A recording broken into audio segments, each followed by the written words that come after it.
warahmatullahi wabarakatuh.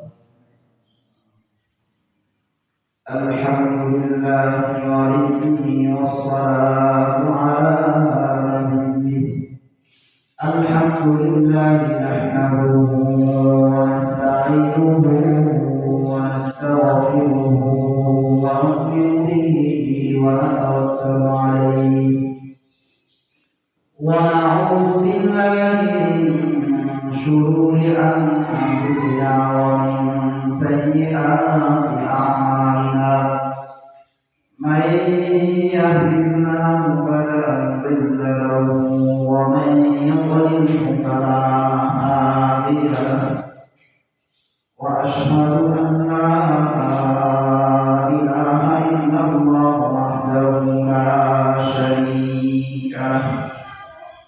وأشهد أن سيدنا وسندنا وحبيبنا وطبيب قلوبنا ومولانا محمدا عبده ورسوله أرسله بالحق بشيرا ونذيرا وداعيا إلى الله بإذنه وسراجا منيرا.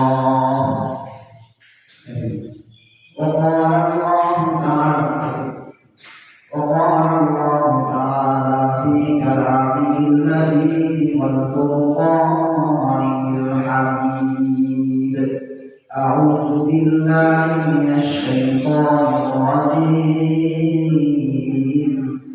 بسم الله الرحمن الرحيم. وقالوا لن يدخل الجنة إلا من كان هودا أو نصارى تلك أمانيهم قل هاتوا برهانكم إن كنتم صادقين.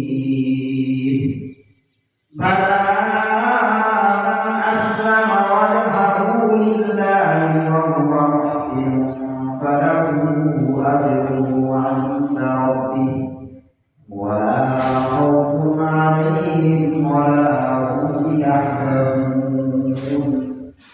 وقالت اليهود ليست النصارى على شيء وقالت النصارى ليست اليهود على شيء وهم يتلون الكتاب. كذلك قال الذين لا يعلمون مثل قولهم الله يحكم بينهم يوم القيامة فيما كانوا فيه يختلفون. ومن أظلم ممن منع مساجد الله أن يذكر فيها اسمه وسعى في خرابها أولئك ما كان لهم أن يدخلوها إلا خائفين. لهم في الدنيا خزي ولهم في الآخرة عذاب عظيم. ولله المشرق والمغرب فأينما تولوا فثم وجه الله إن الله واسع عليم. وقالوا اتخذ الله ولدا سبحانه بل له ما في السماوات والأرض كل له قانتون بديع السماوات والأرض وإذا قضى أمرا فإنما يقول له كن فيكون. وقال الذين لا يعلمون لولا يكلمنا الله أو تأتينا آية كذلك قال الذين من قبلهم مثل قولهم تشابهت قلوبهم قد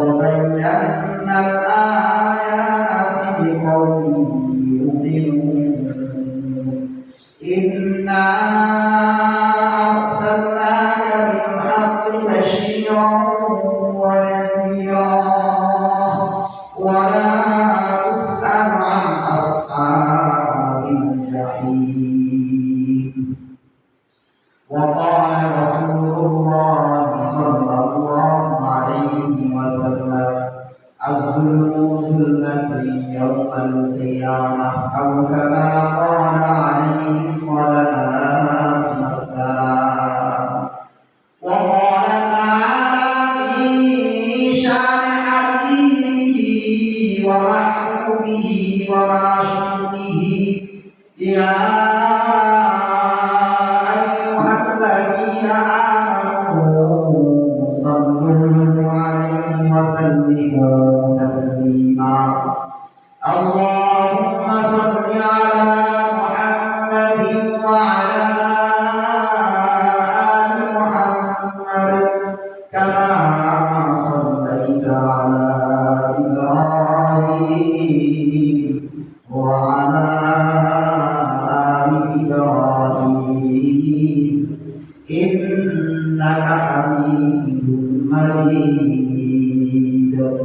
اللهم بارك على محمد وعلى آل محمد كما باركت على إبراهيم وعلى آل إبراهيم إنك حميد مجيد.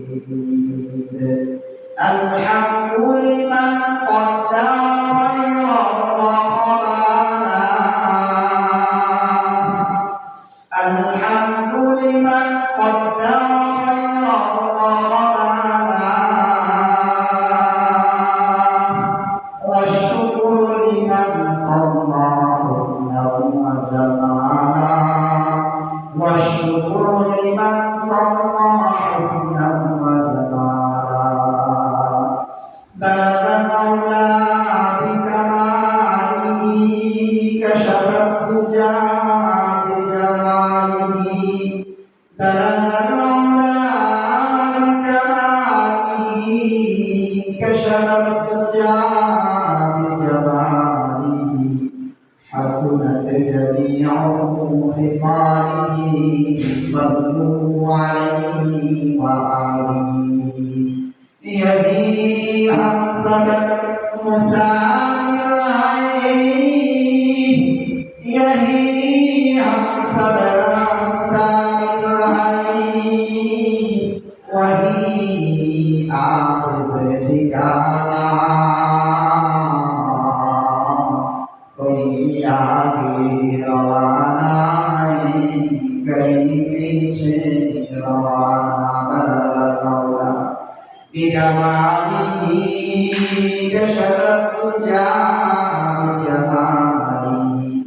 حسنت جميع خصاله. صلوا عليه وآله. صدق الله العظيم وصدق رسوله النبي الكريم.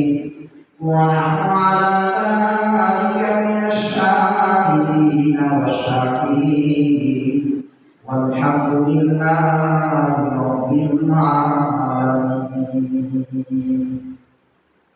সম্মানিত উপস্থিতি, মহান আল্লাহর শুকরিয়া যে মালিক আমাকে আপনাকে অত্যন্ত দয়া করে মহাব্বত করে মালিকের ঘরে আছেন। পবিত্র জুমার দিনে জুমার পূর্বের মুহূর্তে কোরআন হাদিস থেকে আমার নিয়মে কিছু কথা বলা এবং সময় তৌফিক এনায়েত করেছেন। সুস্থ সবল অবস্থায় মালিকের ঘরে আসতে পারছি। এই জন্যই মালিকের সীমানা তালিকায় জুড়ে সরে সমস্যায় একসাথে শুকর আদায় করি। আলহামদুলিল্লাহ। সম্মানিত উপস্থিতি, আল্লাহ তাআলার বড় ইহসান, আমাদেরকে শেষ নবীর উম্মত বানিয়েছেন। তার চেয়ে বড় ইহসান আল্লাহ তাআলা দুনিয়ায় চলার জন্য আমাদেরকে কোরআন কারীম গাইডলাইন হিসেবে দিয়েছেন। কোনো ব্যক্তি যদি কোরআনকে মানে, কোরআনকে আঁকতে ধরে, কোরআন থেকে জান্নাতে পৌঁছানোর জন্যই রয়েছে। এই জন্য সম্মানিত উপস্থিতি, কোরআন সম্পর্কে আজকে কোরআন থেকে কিছু কথা শুনবো। আমরা মুসলমান হওয়াটা আমাদের সৌভাগ্যের বিষয়। মুসলমান হওয়াটা আমাদের সৌভাগ্যের বিষয়, এটা আমি বলি না, আমরা নিজেই বলেন। এই জন্য আমরা আজকে কোরআন থেকে কিছু কথা শুনবো, যাতে আমরা এই কথাগুলোর বলে আমিন। সম্মানিত উপস্থিতি, কোরআন কারীমকে আল্লাহ তাআলা ভাগে বিভক্ত করেছেন, যেমন এটা 30টা পারায় বিভক্ত করেছেন, 7টা মঞ্জুরে বিভক্ত করেছেন এবং 114টা সূরায় বিভক্ত করেছেন। কোরআন কারীমের সবচেয়ে বড় সূরা হলো সূরাতুল বাকারা এবং সবচেয়ে ছোট সূরা হলো সূরাতুল কাউসার। কোরআন কারীমের মধ্যে সর্বপ্রথম যে সূরা নাযিল হয়েছে সূরাতুল আলাক। কোরআন কারীম এটা মহাসূত্র, এটার জ্ঞান মহাসমুদ্রের মতো। তবে আমরা কোরআন কারীম থেকে আজকে কথাগুলো শুনবো। সূরাতুল বাকারা আমি 111 নম্বর আয়াত থেকে তেলাওয়াত করেছি। ইনশাআল্লাহ আল্লাহ যদি আমাকে তৌফিক আনায়ত করেন তাহলে এই সূরাতুল বাকারার যে কয়েকটা আয়াত তেলাওয়াত করেছি, এই কয়েকটা আয়াত সম্পর্কে আজকে আপনাদের সামনে উপস্থাপন করব। আয়াতের একটা বিশ্লেষণ আল্লাহ তাআলা যদি আমাকে তৌফিক দেন তাহলে পরিপূর্ণ করার চেষ্টা করব। এজন্য সম্মানিত উপস্থিতি, আপনারাও দোয়া করতে থাকেন যেন আল্লাহ তাআলা এই আয়াতটার ব্যাপারে যা বলছেন এটা বোঝানোর ক্ষমতা আল্লাহ আমাকে দিয়ে দেন। আর এটাও দোয়া করতে থাকেন যেন আপনারাও এই আয়াত সম্পর্কে আল্লাহ যা বলছেন তা বুঝতে পারেন। সম্মানিত উপস্থিতি, আল্লাহ তাআলা আমি সূরাতুল বাকারার 111 নম্বর আয়াত তেলাওয়াত করছি। আল্লাহ তাআলা কোরআন কারীমের এই জায়গায় বলেছেন, وقالوا لن يدخل الجنة إلا من كان هودا أو نصارى। আল্লাহ তাআলা এই আয়াতের মধ্যে বলতেছেন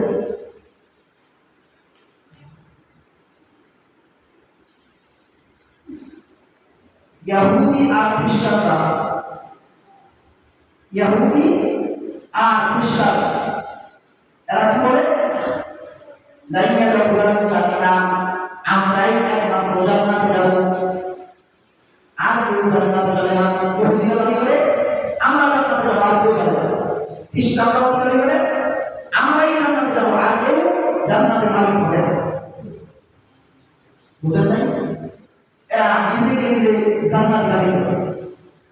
আল্লাহ কয় ইলকা আমানিহুম, এটা তাদের আশা, এটা তাদের কি, ইলকা আমানিহুম, এটা তাদের আশা। দেখবেন আমরাও সমাজ অনেক সময় কথা বলি, আমরা বলি কি বলি যে এটা তো আশা, আসলে তো আশা পরিপূর্ণ হবে।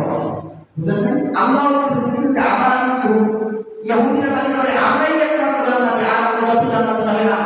খ্রিস্টানরা দাবি করে আমরাই একমাত্র জান্নাতে, আর কোনো জাতি জান্নাতে যাবে না। আল্লাহ কয় ইলকা আমানিহুম, এটা তাদের আশা, এটা তাদের কি আশা। قل هاتوا برهانكم إن كنتم صادقين। আল্লাহ বলেন ও নবী আপনাদেরকে বলে ও রাসূল আপনার কাছে তো এরা আসে, এসে বলে আমরাই একমাত্র জান্নাতে, আর কেউ জান্নাতে যাবে না। ওরাও কি বলে আমরাই একমাত্র জান্নাতে, আর কেউ জান্নাতে যাবে না। আপনি বলেন তোমরা যদি তোমাদের কথার উপর বিশ্বস্ত হও, কুল হাতু বুরহানাকুম ইন কুনতুম সাদিকিন, তোমরা যদি তোমাদের কথায় সত্যবাদী থাকো তাহলে আমার সামনে কি করো, প্রমাণ পেশ করো। কি পেশ করো? প্রমাণ পেশ করো। তোমরা যে জান্নাতে যাইবা বলতেছো, তোমাদের কথায় যদি তোমরা সত্যবাদী হয়ে থাকো তাহলে প্রমাণ পেশ করো। এরপরে বালা মান আসলামা ওয়াজহাহু লিল্লাহ, আল্লাহ বলেন বালা মান আসলামা ওয়াজহাহু লিল্লাহ, তাই জান্নাতে তাকাই হবে বালা মান আসলামা, যে ব্যক্তি ইসলাম গ্রহণ করেছে, ওয়াজহাহু লিল্লাহ, নিজেকে আল্লাহর দিকে সুপর্দ করে দিয়েছে, ওয়া হুয়া মুহসিন, এরাই একমাত্র মুমিন মুহসিন, ফালাহু আজরুহু ইনদা রাব্বিহ, এদের জন্য এদের প্রতিদানের নিকট আছে প্রতিদান, কি আছে? পুরস্কার, প্রতিদান। আল্লাহ কি বলে বালা আসলাম ওয়াজহাহু লিল্লাহ ওয়া হুয়া মুহসিন ফালাহু আজরুহু ইনদা রাব্বিহ, কয় যা আসলাম ইসলাম গ্রহণ করেছে অর্থাৎ আল্লাহর দিকে সুপর্দ করে দিয়েছে, ওয়াজহাহু লিল্লাহ আল্লাহর দিকে লেগেছে, ওয়া হুয়া মুহসিন এরাই হলো মুমিন মুহসিন, ফালাহু আজরুহু ইনদা রাব্বিহ, এদের জন্য এদের প্রতিদানের নিকট রয়েছে বিশাল পুরস্কার। কি হয়েছে? পুরস্কার। খাউফুন আলাইহিম ওয়া লা হুম ইয়াহজানুন। তাই এদের যে পুরস্কারটা, পুরস্কারটা কি? জান্নাত। এদের পুরস্কারটা কি? জান্নাত। ওয়া লা খাউফুন আলাইহিম ওয়া লা হুম ইয়াহজানুন। এদের কি নাই? ভয় নাই। আলাইহিম ওয়া লা খাউফুন আলাইহিম ওয়া লা হুম ইয়াহজানুন। এদের চিন্তা হয়। আচ্ছা বলেন, এই যে দুইটা আয়াতের মধ্যে প্রথম আয়াত ইহুদিরা দাবি করে এরাই জান্নাত, আবার খ্রিস্টানরা দাবি করে আর কোন জান্নাত না, আমরাই জান্নাত। বুঝেন নাই? আল্লাহ বলে, ও নবী, আপনি এর জান্নাত বলে আপনার কাছে আইসা আপনি এর কাছে কিছু চান, প্রমাণ চান, তোমরা জান্নাত প্রমাণ দেন, এরা তো প্রমাণ দিতে পারে। বুঝেন নাই? এই জন্য আল্লাহ কি বলে, জান্নাতি কারা? যদি কোনো ব্যক্তি ইহুদি থেকে মুসলমান অর্থাৎ ইসলাম গ্রহণ করে, খ্রিস্টান থেকে ইসলাম গ্রহণ করে আল্লাহর দিকে ফিরে আসে, করে আল্লাহর দিকে ফিরে আসে, এরাই মুমিন বান্দা। এরাই বান্দা, মুমিন বান্দা। এর জন্য আছে আল্লাহর কাছে পুরস্কার। পুরস্কারটা কি? জান্নাত। কি পুরস্কার? জান্নাত। এরপরে ওয়ালা খাউফুন আলাইহিম ওয়ালা হুম ইয়াহজানুন। যে যারা ইসলাম গ্রহণ করবে, যারা আল্লাহর কাছে ফিরে আসবে, যারা আল্লাহকে অপরে মানবে, অন্য কোনো মতকে বিশ্বাস করবে না, আল্লাহ বলে যে এদের কি নাই? আল হাসরের ময়দানে না আছে চিন্তা, না আছে ভাবনা, এদের রব একমাত্র আমি, এদের জন্য পুরস্কার জান্নাত। এরপর আয়াত বুঝলেন, সূরাতুল বাকারার ১৭ নম্বর আয়াত।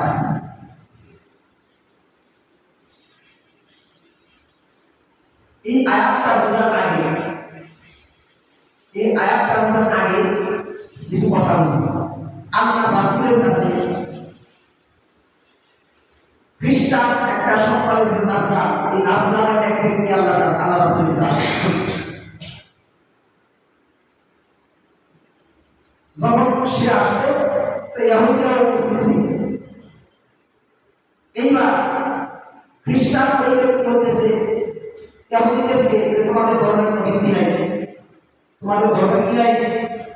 কোনো ভিত্তি নাই, ভিত্তিহীন ধর্ম। আবার ইহুদিরা খ্রিস্টানকে কয় তোমাদের ধর্মের কোনো ভিত্তি নাই, ভিত্তিহীন ধর্ম। বুঝেন নাই? আল্লাহ এটাকে কি কয়? وقال اليهود ليست النصارى على شيء وقالت النصارى ليست اليهود على شيء। ইহুদিরা খ্রিস্টানকে কয় তোমাদের ধর্মের কোনো ভিত্তি নাই, খ্রিস্টানরা ইহুদিদের কয় তোমাদের ধর্মের কোনো ভিত্তি নাই। বুঝলেন না? একজন আরেকজনের কি কয় তোমাদের ধর্মের কোনো ভিত্তি নাই, আবার এইজন আরেকজনের কি কয় তোমাদের ধর্মের কি নাই? কোনো ভিত্তি নাই। বুঝলেন নাই?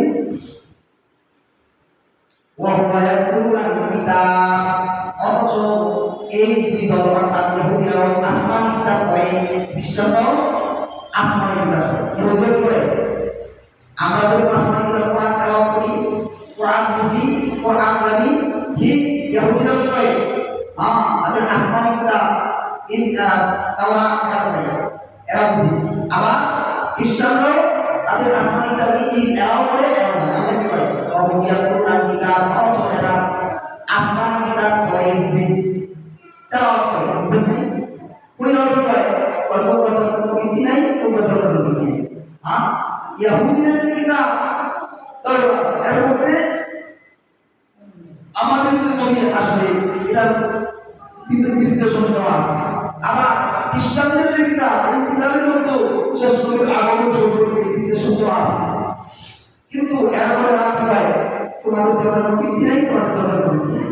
একদল আরেকজনকে বলতে থাকে তোমাদের ধর্মের কি নাই? কোনো ভিত্তি নাই। আল্লাহ তাআলা উভয়ই আসমান কিতাব পড়ে, এরপরে এর মধ্যে বই করতে দেখা যায়। কাযালিকা ক্বালাল্লাযীনা লা ইয়া'লামুনা মিথলা কওলিহিম ওয়া ইয়াকুলু। আল্লাহ কিভাবে অনুরূপ তাদের মধ্যে আরেকজন, অনুরূপ তাদের মতোই আরেকজন, এরাও কোনো ধর্মের কোনো ভিত্তি নেই। এই দলটা মিথ্যা কওলিহিম, এই অনুরূপ আরেকটা দল, এরা হলো মক্কা পৌত্তলিক, মক্কা যারা মুশরিক অর্থাৎ যারা মূর্তি পূজা করত অথবা আগুনের পূজা করত। বুঝেন নাই? মুশরিক করা, যারা তার সাথে শিরক করে, এরাও কি করে? এরাও ওই খ্রিস্টানের মতো কয় অন্য ধর্মের কোনো ভিত্তি নেই। কি কয়? বুঝেন নাই? তাহলে দল কয়টা হলো? তিনটা। ইহুদিরা খ্রিস্টানরা কি কয় তোমার ধর্মের কোনো ভিত্তি নাই, খ্রিস্টানরা ইহুদিদের কি কয় তোমার ধর্মের কোনো ভিত্তি নাই, আর মক্কার পৌগলিক ভাবে কয় ওই ইহুদি খ্রিস্টানরা তোমার ধর্মের কোনো ভিত্তি নেই। বুঝলেন?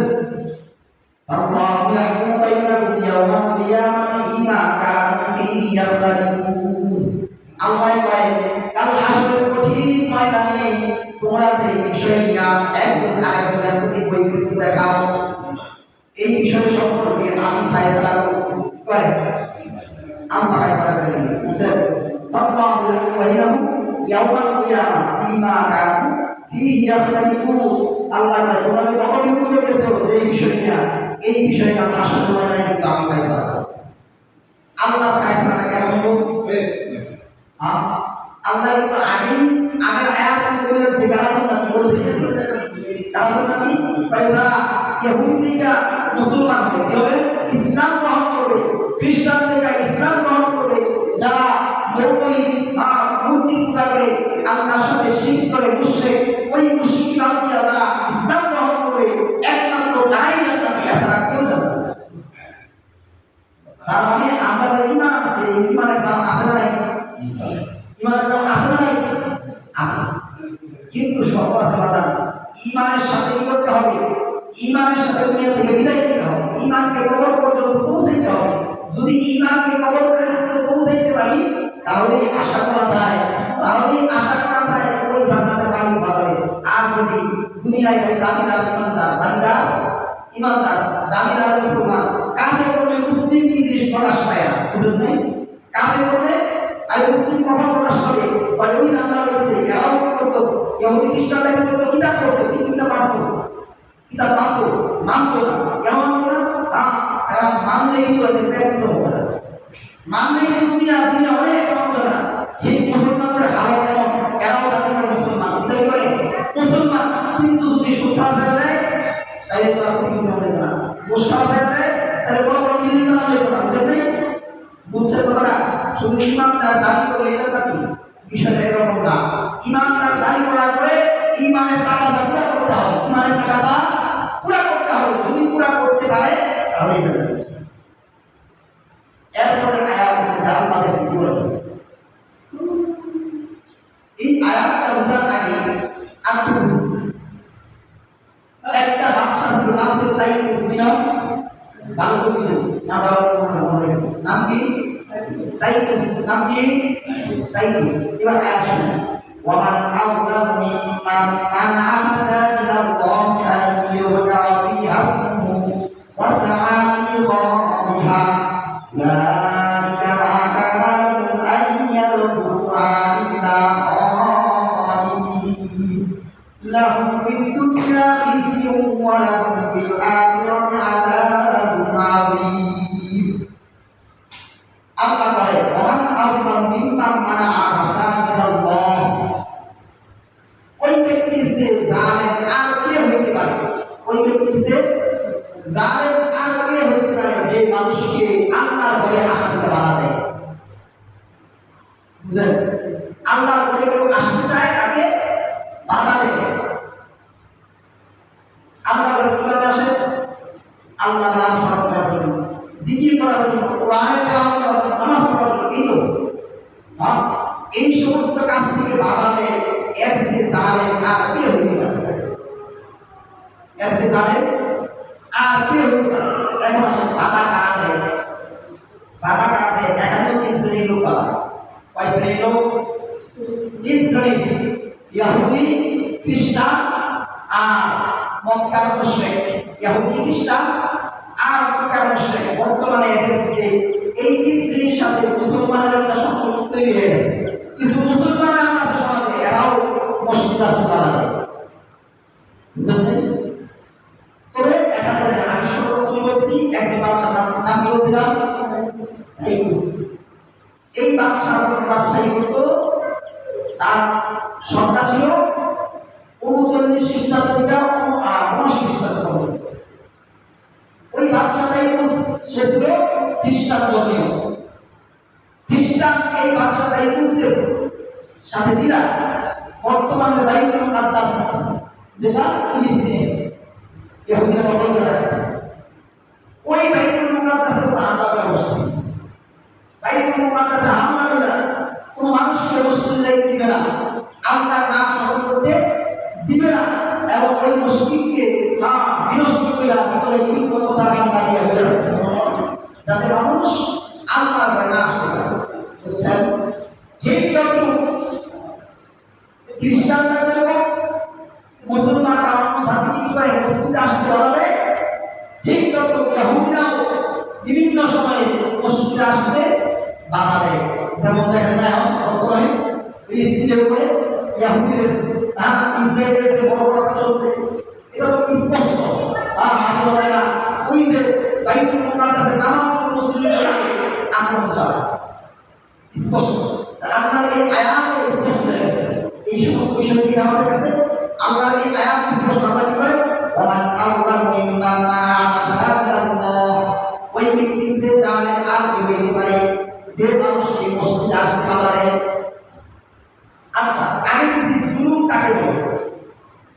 জুলুম হইল এমন বিষয়, কারো হক নষ্ট করাই জুলুম, কারো হক নষ্ট করা জুলুম। বুঝলেন নাই? আল্লাহ ভক্তি, বান্দা আল্লাহ ভক্তি হবে, বান্দা মালিকের ইবাদত করবে। আল্লাহ ভক্তি, বান্দা কি করবে? মালিকের ইবাদত করবে, এটা আল্লাহর হক।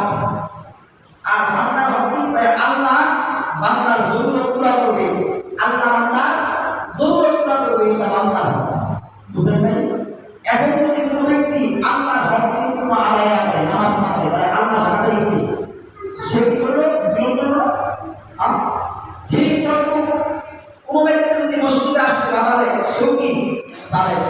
আচ্ছা, কোনো ব্যক্তি মসজিদে আসতে বাধা দিতে মনে করে, কিন্তু মসজিদের সম্পদ লুণ্ঠন করে খায়, সে কি বাধা দিতেছে? সেও জুলুম করছে। কি করে? মসজিদের সম্পদ লুণ্ঠন করে খাইতেছে, জুলুম কিনা? জুলুম। আমি শুরুতেই বলছি জুলুম কাকে হয়? কার হক নষ্ট করা জুলুম করে, কার হক নষ্ট করা জুলুম। যেমন বাপের দুই ছেলে বাপের সম্পদ ভাগ করা যাবে, বাপের সম্পদ সমানভাবে ভাগ করা যাবে। এটাই তো কোরআন কারীমে যেভাবে আসছে সম্পদ বন্টনের বিধান, এইভাবে বন্টন করে যাবে। কিন্তু যদি এখন কোনো ভাই জবরদস্তি করে আরেকের সম্পদ, অর্থাৎ বাপের মেরাজ সূত্রে সম্পদ পাইছে, জবরদস্তি করে একবারে বেশি খায়, তাহলে তার উপর জুলুম করা হচ্ছে না? জুলুম। আল্লাহ রাসূল বলেন, আযলিমু যুলমাতাল ইয়াওমাল কিয়ামা, যে ব্যক্তি জুলুম করবে কাল হাসরের কঠিন ময়দানে, যখন ফুলসিরাতের ফুলবার ভেঙে যায়, সবাই কি পাবো না? এটা আমরা ভেঙে করতে দিই না, এরকম বিষয় না। এটা পাপ হয়ে যাওয়া থেকে কি করবো? আরে ফুলসিরাতের পাপ হয়ে যাওয়া থেকে কি হবে? যখন কাল হাসরের কঠিন ময়দানে ফুলসিরাতের ফুল পার হবে, অন্ধকার বিন্দুতে অন্ধকার থাকবে, ওই সময় আলোর প্রয়োজন। কিসের প্রয়োজন? আলোর প্রয়োজন। যে ব্যক্তি দুনিয়ায় মানুষের হক আদায় করছে, কারোর উপর জুলুম করে নাই, মুমিন হিসেবে দুনিয়ায় পরিচিত হয়েছে, আল্লাহর কাছে পরিচিত হয়েছে, আল্লাহর হককে সঠিকভাবে আদায় করছে, বান্দার হক সঠিকভাবে আদায় করছে, দ্বীনের পরিপূর্ণ ইহতিরাম করছে, দ্বীনকে মানিয়ে করছে। কাল হাসরের ওই ব্যক্তির অন্তরে ওই ব্যক্তির জন্য আলো হবে, তার আলো হবে, তার আমল নেক, তার আমল নেক আমল করে তার আলো হবে। আর ওই আলো দ্বারা আসবে ওই কি বলবে? ফুলসিরাতের ফুলটা পার হয়ে যাবে। আল্লাহ কি হবে? ফুলসিরাতের ফুল পার হয়ে যাবে। হাদিসের মধ্যে আসছে কোন ব্যক্তি বীজটির আকারে পার হয়ে যাবে। বুঝলেন না? বীজটি চমকায় আছে, এটা কি অনেকক্ষণ থাকে না, হঠাৎ চমকায়, ঠিক না? ঠিক এরকম তার কাছে মনে হয় যে সে ফুলসিরাতের ফুল পার হয়েছে, হঠাৎ হয়ে গেছে। বুঝলেন না? ওই ব্যক্তিটা কেমন আমরা ভেবে থাকি কোন ব্যক্তি না, কিন্তু আমার হাদিসের মধ্যে আসছে কোন ব্যক্তির আরো কেমন হবে, সে তার কাছে এরকম আমল নাই, দুনিয়া থেকে আমল করে নাই, মানুষের সম্পদ লুণ্ঠন করে গেছে, মানুষকে অত্যাচার করছে, জুলুম করছে, আল্লাহর হক ঠিকমতো আদায় করে নাই, বান্দার হক ঠিকমতো আদায় করে নাই, মসজিদের সম্পদ লুণ্ঠন করে গেছে। বুঝলেন নাই? এই ব্যক্তির কাছে তো আলো নাই। ওই ব্যক্তি কি নাই? আলো নাই। সেরকম দাঁড়ায় থাকবে, ফুলসিরাতের ফুলের নিকটে দাঁড়ায় থাকবে, আর আলো বুঝবে জমি দেখতে কোন মুমিন না পাপ হইতেছে, সে চাইলে তার পিছনে পাপ হইতে, কারণ কি ওই মুমিনের কাছে তো নেক কাজের আলো আছে। এইবার যখন মুমিন ফুলসিরাতের উপরে দাঁড়ায়, সে তো বৃত্তির আগে পাপ হয়ে গেছে, কিন্তু ওই যে পাপী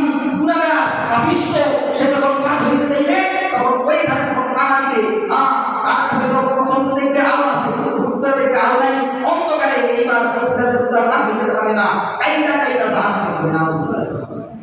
এজন্য আল্লাহ রাসূল বলেন আযমু রাসূলুল্লাহ ইয়াউমাল কিয়ামাহ, দুনিয়ায় ও কি জুলুম করছে, জালেম হয়েছে, কাল হাসরের কঠিন ময়দানে ওইখানে জুলুমদাতার কাছে অন্ধকার হিসেবে দেখা যায়। হিসেবে অন্ধকার, বুঝেন? হ্যাঁ, এজন্য আমরা কারো জুলুম করতে নাই, জুলুম করতে নাই। আল্লাহ রাসূল হাদিসে ফরমান দুই ব্যক্তির দোয়া ডাইরেক্ট কবুল, দুই ব্যক্তির দোয়া ডাইরেক্ট কবুল।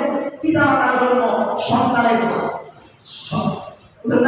সন্তানের জন্য পিতামাতার দোয়া, যখন পিতামাতা হাত ধরে আল্লাহর কাছে সন্তানের জন্য দোয়া করে ডাইরেক্ট কবুল। আরেক ব্যক্তি হলো মাসলুম, আরেক ব্যক্তিকে মাসলুম, তার উপর জুলুম করা হয়েছে, ওই ব্যক্তি যদি আল্লাহর কাছে দোয়া করে ওই মাসলুমের দোয়া ডাইরেক্ট কবুল হয়। এজন্য জুলুম করেন না। কোন সময় জানি আপনার জুলুমের দ্বারা ওর কাছ থেকে বদদোয়া আসবে, বদদোয়া দ্বারা এজন্য জুলুম করেন। আজকে দেখেন ফিলিস্তিনের দিকে তাকাই, ফিলিস্তিনের দিকে তাকাই আমরা যতটুকু মিডিয়ার মাধ্যমে খবর পাই, নিজের চোখের পানি ধরে রাখা যায়। এরকম জুলুম হয়ে গেছে, এরকম জুলুম হয়ে গেছে। এজন্য সম্মানিত উপস্থিতি, আল্লাহর এই আয়াতের দ্বারা বলেন যে ওই ব্যক্তির যে জুলুমকারী আর কে হইতে পারে যে আল্লাহর ঘরে আসতে মানুষকে বাধা দেয়, আল্লাহর ঘরে আসতে মানুষকে বাধা দেয়। হ্যাঁ, ওই ব্যক্তির যে জালেম আর কে হইতে পারে? ওই জুলুম কয়েক ধরনের হইতে পারে। কেমন? ডাইরেক্ট বাধা দেয় না, ইনডাইরেক্ট। মসজিদে আসতে ডাইরেক্ট বাধা দেয়, বুঝলেন নাই? ইনডাইরেক্ট, ইনডাইরেক্ট মানে কি? কথা কথা আপনাদের উদাহরণ দিলে যদিও মনে একটু লাগে, তারপরে ভালো করে বুঝবেন। আমি আপনাদের প্রশ্ন দিলাম কিনা, ইমাম নেতা, আচ্ছা ইমাম সাহেব কি ফেরেশতা মানুষ? আমার কথা উত্তর দিয়ে, ইমাম সাহেব কি ফেরেশতা মানুষ? যদি ফেরেশতা হইত তার বিভিন্ন প্রয়োজন ছিল, যদি ফেরেশতা হইত তার খাবারের প্রয়োজন ছিল না, যদি ফেরেশতা হইত তার জৈবিক চাহিদার চাহিদা ছিল না, যদি ফেরেশতা হইত তার ভারী প্রয়োজন থাকতো, ঠিক কিনা? হ্যাঁ, তার মানে ইমাম সাহেব কি মানুষ? আচ্ছা, এই ইমামের পরিপূর্ণ হক আদায় করা মুসলিমদের উপর আবশ্যক বিষয়। এখন যদি হক আদায় না হয় তাহলে ইমামের উপর জুলুম হয়ে গেছে, জুলুম হয়ে গেছে। অনেকে প্রশ্ন করে হুজুর ইমাম সাহেব নামাজ পড়ে কোথায় যাবেন? এখন না নিলে নামাজ পড়তে ঠিক কিনা কথা বলে নেই। হ্যাঁ, প্রশ্ন ঠিক আছে, ইমাম সাহেব বেতন দিতে আমি ভাই আমার প্রশ্ন ঠিক আছে, ইমাম সাহেব বেতন দিতে, ইমাম সাহেব নামাজ নাও পড়ায় তার উপর নামাজ ব্যবস্থা তো তারপর না, ঠিক কিনা? হ্যাঁ, প্রশ্ন ঠিক। তবে এই প্রশ্নের জবাব দিতে হইলে একটু ঘুরে যেতে হয়। কেমন? কারণ কি এই প্রশ্নের জবাবটা ভালো শিখতে হবে। প্রত্যেক মুসলমানের উপর এলমেডিক শিক্ষা করা ফরজ, প্রত্যেক মুসলমানের উপর এলমেডিক শিক্ষা করা ফরজ। কতটুকু করেন কতটুকু না হইলেই নয়, মানে প্রত্যেকটা মুসলমানের জানতে হবে যে নামাজ কিভাবে পড়তে হয়, নামাজের মধ্যে যে মাসআলা আছে তারা ফরজ, বুঝলেন নাই? প্রত্যেকটা মুসলমানের সে নিজে নামাজ পড়তে পারবে এবং নামাজ পড়াইতে পারবে, এই যোগ্যতা তার মধ্যে থাকতে হবে, এটা তার মধ্যে ফরজ। যারা নিজে পড়তে পারবে, যারা পড়াইতে পারবে, ঈদের জামা নিজে পড়তে পারবে, নিজে পড়াইতে পারবে, এরকম এলেম গ্রহণ করা খরচ। এখন মধ্যে এই সমাজের মধ্যে এইরকম লোক কয়জন আছে? কথা বলতে কয়জন আছে? আছে আছে। ইসলামের সুন্দর বিধান ছিল এটাই যে সমাজ যদি পঞ্চায়েত করে হয় তাহলে প্রত্যেকেই তো এই এলেম শিক্ষা করা খরচ না, সবাই কি থাকবে? এই এলেমের অধিকারী থাকবে, যে সে নিজের নামাজ পড়তে পারে, পড়াইতে পারে, জোয়া করতে পারে, পড়াইতে পারে, এই যোগ্যতা তার মধ্যে থাকবে। তাহলে পঞ্চায়েত করে সমাজের ইমাম করার দরকার নাই, ইমামরা দরকার নাই, কারণ সবাই যোগ্যতা, সবাই পালা করে ভাগ করে নিবে। আজকে একদিন আমি বাড়বো, আল্লাহ বাড়বো, আল্লাহ ভাগ করে নিবে। পঞ্চায়েত ইমাম সাহেব দরকার ছিল, ইমাম সাহেব দরকার ছিল, কিন্তু কেন ইমাম সাহেব দরকার এখন? কারণ এই যে 50 ঘরের সমাজ, 50 ঘরের মধ্যে 50 জনের মধ্যে একজন কি নাই এই পরিমাণ এলেম গ্রহণ করতে পারে না, বুঝলেন? বুঝলেন? এখন 50 জনের বোঝা কিন্তু এক ইমাম সাহেব মেনে নিতেছে, কথা বুঝছেন? যদি 50 ঘরের মধ্যে ভাগ করা থাকতো তাহলে একজনের দায়িত্ব 50 দিন করে আসতো, ঠিক না? একজনের দায়িত্ব করে আসতো 50 দিন করে আসতো, তার মানে তার যদি একদিন ছুটি কাটায় কোনো সমস্যা আছে? সমস্যা নেই। কিন্তু এই 50 জনের দায়িত্ব একজন ইমাম সাহেব নেয়, তার 5 বছর দায়িত্ব যেন পালন করা হয়। আর এর পালন করার কারণে সে বাহিরে আর করতে পারে না, রিজিকের জন্য অন্বেষণ করতে পারে না। এজন্য মুফতি সাহেব বলতে হবে ইমাম সাহেবকে দিতে হবে। বুঝছেন? হ্যাঁ, কারণ 5 বছর দায়িত্ব মসজিদে পালন করে বাইরে রিজিকের জন্য অন্বেষণ করতে পারে না। এজন্য বুঝল কি ইমাম সাহেবকে 50 জন মিলা যে তাকে বোঝা টানতেছে, এই জন্য দেখতে হবে। বুঝলেন? এখন যদি কেউ ইমামের জরুরত যতটুকু এত পুরো না করে, জুলুম করতেছি, কথা উত্তর দেন, জুলুম হয়েছে এটা হচ্ছে কেমন জুলুম? ইমাম সাহেবের পরে জরুরত এত পুরো করলাম ইমাম সাহেব থাকবো, কারণ ইমাম সাহেব শুরু হয়ে গেছে মানুষ, ফেরেশতা মানুষ, তার মানে তার চাহিদা আছে, তার বাড়ি ঘরের দরকার আছে, তার পরিবার বাচ্চা আছে, তার বাপ মা আছে, তার পরিবার আছে। এখন যদি তাকে তার জরুরত এই মহল্লার পুরো না করে, তাহলে ইমাম সাহেব থাকবো না। ইমাম সাহেব যদি না থাকে তাহলে মুসলিম বলে দেখবো। আচ্ছা, যাদের কারণে ইমাম সাহেব চলে গেছে তারাও তো এক ধরনের জুলুম করছে, ঠিক না? তারাও মুসলিমকে আসলে বাধা কিনে রাখে, এটাও কি একটা বাধা না? যে আমি এই জন্য মাঝে মাঝে বলি প্রত্যেক সমাজে অস্বাভাবিক লোক আছে, প্রত্যেক সমাজে কি আছে কিছু কথা বলতে যদিও দিনের মধ্যে লাগাই আমি শুনতে বলছি, কিন্তু কথা বলে দরকার। প্রত্যেক সমাজে কিছু অস্বাভাবিক লোক থাকে, এটা শুধু এই সমাজ বাংলাদেশ সমাজে প্রত্যেক সমাজে আছে। অসামাজিক লোক বোঝেন না? অসামাজিক লোক বোঝেন দেখবেন পুরা মত সঙ্গে দিচ্ছে একদিন মুসলিম করবে ওরা এই মুসলমান অন্য জাতি, আমার মতো প্রশ্ন লাগে পুরা অবশ্য চলে যায় মসজিদে খবর নেই। আচ্ছা, এর কেউ সামাজিক লোক করবে, সামাজিক লোক কারে বলে? সামাজিক লোক কাকে বলে?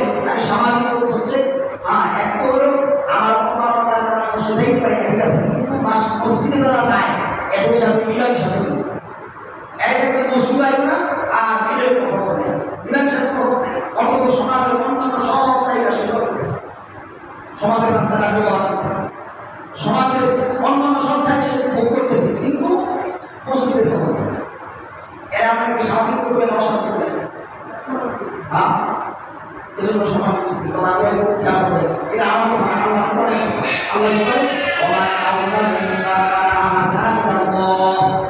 ওই ব্যক্তি সে জানে আর কি হতে পারে যে মানুষকে মসজিদে আসতে বাধা দেয়, যে ব্যক্তি এরকম অসামাজিক লোক সেও মসজিদে আসতে বাধা দেয়, যদিও ডাইরেক্ট না ইনডাইরেক্ট, যদিও ডাইরেক্ট না ইনডাইরেক্ট।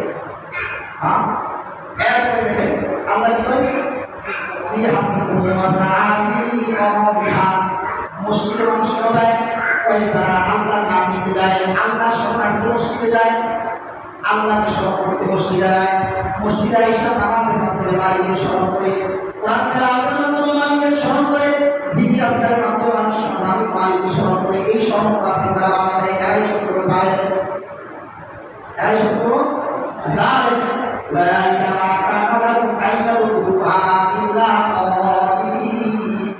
অথচ উচিত ছিল যারা বাধা দেয় এদের উচিত ছিল এরাও যেন আল্লাহর ঘরে আসে, কি অবস্থায়?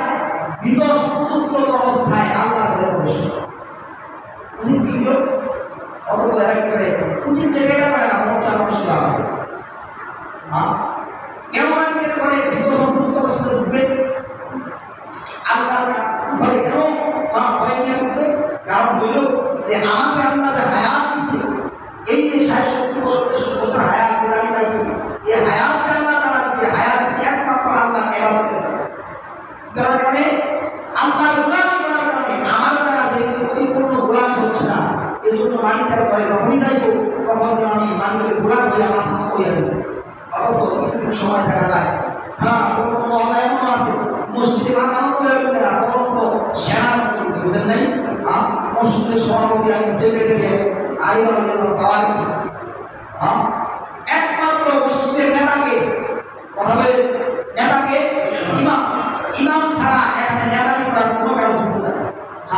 আপনি মসজিদের সভাপতি, আপনি সেক্রেটারি, আপনি সমাজপতি, আপনি সমাজের নেতা। নিয়ম কি? নিয়ম হইল মসজিদ থেকে ইমাম সাহেব কোরআন হাদিস সম্পর্কে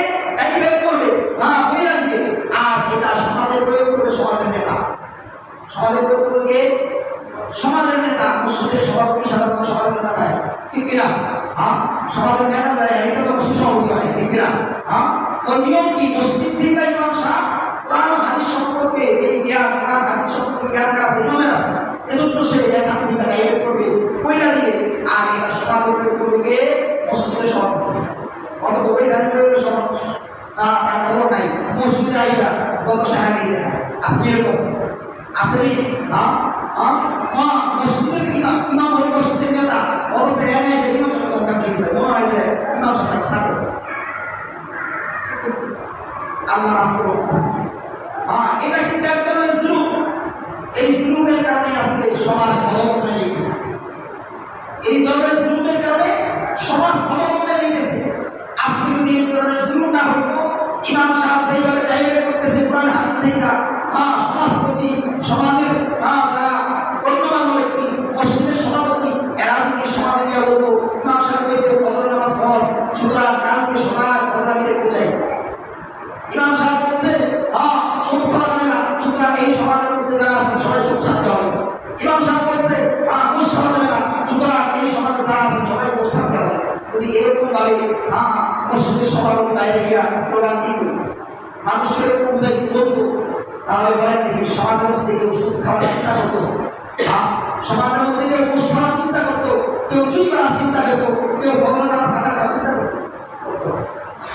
কিন্তু ওরা আফসোস, ইমাম সাহেব বানায় সাগর, ইমাম সাহেব বানায় সাগর বানায়, আর সভাপতি যে মসজিদের বড় নেতা হবে। এই যে হাল আমাদের সমাজে, বাস্তবিক পক্ষে কথাটা সত্য না মিথ্যা?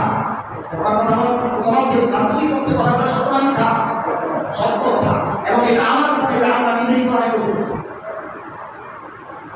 এজন্য সমাজ খুব খেয়াল, আমাদের দ্বারা কারো হক নষ্ট করা হয়, এটা এক ধরনের জুলুম।